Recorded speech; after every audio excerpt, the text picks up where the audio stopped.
any delamination of the plywood at all. Actually, looks like it's in really good shape. This is the ductwork for the furnace that comes out from the mechanical room that we were in. Comes up. Here's the line set, and you can see where it goes out the wall over there. It's common to find furnaces in the attic in this part of the country, which I was expecting to find, but that's not the case here. It's just a long run of insulation. See a little deterioration here. You can lose some efficiency.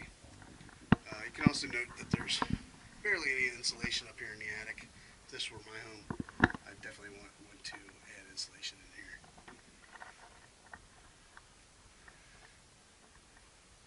Again, no delamination of the plywood. No evidence of leaks. You can see they worked around the furnace vent. There's no leaking there. It's a common place. I thought we might run into that on the outside just because it looked